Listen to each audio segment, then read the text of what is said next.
यंदा संतश्रेष्ठ ज्ञानेश्वर महाराजांच्या पालखीचं प्रस्थान किमान 1.5 ते 2 तास उशिरा होणार आहे। म्हणजे रात्री 8 वाजता या प्रस्थानाला सुरुवात होईल असं आळंदी देवस्थाननं जाहीर केलंय। यंदा प्रस्थान सोहळा गुरुवारी होत असल्यामुळे हा वेळेमध्ये बदल झालेला आहे आणि प्रत्येक गुरुवारी देऊळवाड्यामध्ये पाऊलींची पालखी निघते। ही पालखी सूर्यास्तानंतर निघण्याची परंपरा आहे। मात्र यंदा गुरुवारची पालखी सुद्धा 5:30च्या सुमारास निघेल आणि सूर्यास्तानंतर आरती होईल। गुरुवारच्या पालखीमध्ये खंड पडू न देता पालखी प्रस्थान सोहळा पार पडण्याचं नियोजन देवस्थाननं केलेलं आहे आणि त्यानुसार वारकऱ्यांनी नियोजनामध्ये बदल करण्याचं आवाहन देवस्थाननं केलं।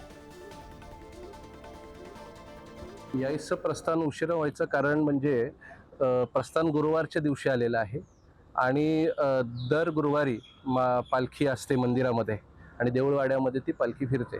तर यावेळेस पालखी झाल्यानंतर प्रस्थान करायचा असा प्रघात आहे। त्यामुळे आधी पालखी होईल, पालखी झाल्यानंतर सूर्यास्त झाल्यावर आरती होईल, आरतीनंतर प्रस्थान सोहळ्याला सुरुवात होईल। म्हणून यावेळेसचं प्रस्थान आपल्या याच्याप्रमाणे सुद्धा पत्रिकेमध्ये 8 वाजताची वेळ आपण छापलेली आहे। पालखी ही उशिरा निघणार आहे गुरुवारच्या पालखीमुळे, त्यामुळे गर्दी टाळण्याकरता प्रस्थानाची वेळ जी आहे ही प्रस्थानाची वेळ पाळूनच सर्व वारकरी भाविकांनी थोडंसं उशिरा मंदिराच्या ठिकाणी जमा होणं गरजेचं आहे। कारण दिंड्या सुद्धा त्याप्रमाणे थोडंसं उशिरा जर लागल्या तर गर्दी टाळता येईल आणि पोलीस प्रशासनाला सुद्धा त्याचा उपयोग होईल।